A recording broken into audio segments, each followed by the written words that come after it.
Okay, ako po dito si Casey. Ngayong araw ay papag-usapan po natin ang des. Ang des po ay karaniwang makikita o maririnig natin sa dulo ng sentence.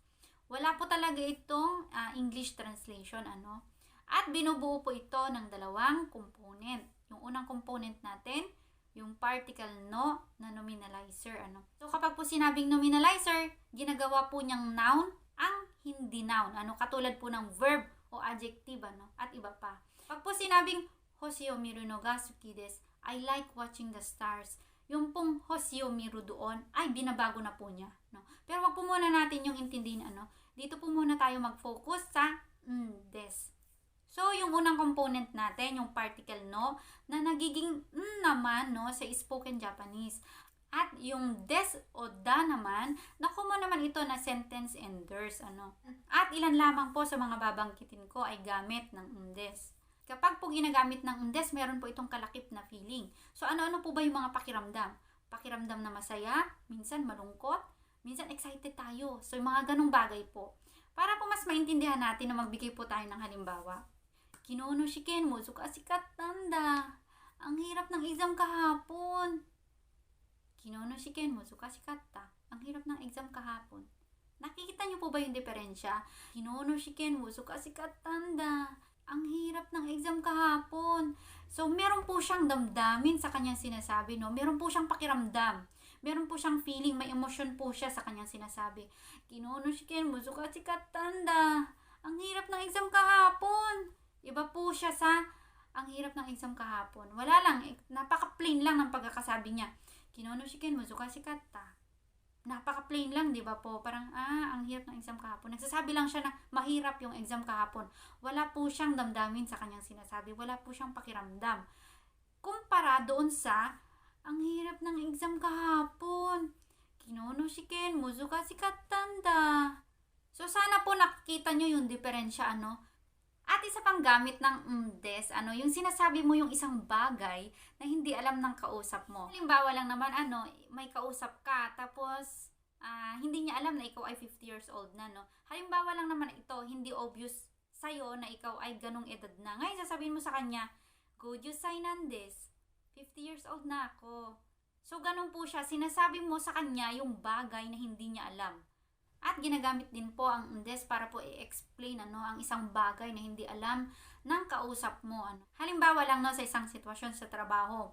Ngayon, uuwi ka na, magpapaalam ka sa mga kasama mo. Tapos, syempre, sasabihin nila sa'yo, uuwi ka na. Tapos, ngayon, sasabihin mo, Shigoto, watan desu. Uuwi na ako kasi tapos na ako sa trabaho ko Parang ina-explain mo. Ganun lang na kasimpleng pagkakasabi. Pero, parang nagpapaliwanag ka na sa kanila na, kasi it's because tapos na ako sa trabaho ko kaya uwi na ako. It's because yun, Kasi tapos na ako sa trabaho ko Nag-i-explain ka sa kanila. O di kaya naman, may usapan kayo ng kaibigan mo.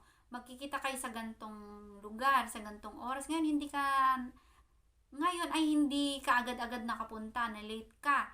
Ngayon, pagdating mo, syempre, magpapaliwanag ka. Sabihin mo sa kanya, Osoko natte sumimasen. Baso ka okuritan desu. Pasensya ka na, nalate ako kasi nalate ang bus So, ganun, mag-i-explain ka po sa kanya. Sasabihin, magpapaliwanag ka ngayon sa kanya kung bakit ka na-late, So, isa po yun sa gamit ng des, magpaliwanag ka, bigyan mo ng rason, mag-explain ka. Ginagamit din po ang des para i-clarify ang isang bagay. Halimbawa lang sa classroom. Ngayon, may nakita yung friend mo, yung katabi mo na, sasabihin niya sa'yo, kawaii ang pizza desu ne. Ngayon, sasabihin mo, syempre, hindi yun, halimbawa lang, hindi yun pencil, kundi yun ay ballpen. Ngayon, sasabihin mo sa kanya, kore wa pizza janai desu, ballpen desu. Ngayon, kinaklaro mo sa kanya na iyon ay hindi pencil, kundi yun ay ballpen. Actually, yun, Actually, hindi ito hindi ito pencil, kundi ito ay ballpen, Kinaklarify mo sa kanya yung isang bagay, kinaklaro mo. At ginagamit din po ang des para humingi ng pabor. Halimbawa, meron kang nakitang kanji, hindi mo siya alam kung paano basahin. Ngayon, hihingi ka ngayon ng tulong, ng pabor sa katabi mo. Halimbawa lang naman. Sabihin mo sa kanya, この感じの読み方がわからないんですが、教えてもらえませんか? Hindi ko kasi alam kung paano basahin tong kanji na to eh. Pwede mo bang ituro sa akin kung paano ito basahin? Pwede mo ba akong turuan?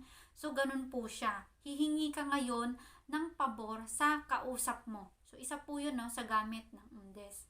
Pwede rin pong gamitin ang undes sa pagtatanong. Pero sa puntong tanong, gustong-gusto mong sagutin kanya sa tanong mo sa kanya. Halimbawa lang, merong nanghiram sa'yo ng cellphone. Kaibigan mo, halimbawa. Ngayon, pagbalik niya sa'yo, hindi na magamit yung cellphone mo. Kumbaga, naghang na. Ngayon, syempre, magugulat ka. Ha? Hindi na to magamit. Nani oshitan desu ka? Nani oshitan desu ka? Anong ginawa mo? Sabihin mo nga sa akin kung anong ginawa mo dito. Parang ganun po yung dating mo sa kanya. Yung dating ng tanong mo sa kanya. Anong ginawa mo dito? Sabihin mo nga sa akin. Iba naman po kasi yung nani oshimashita ka. Ang weird, no?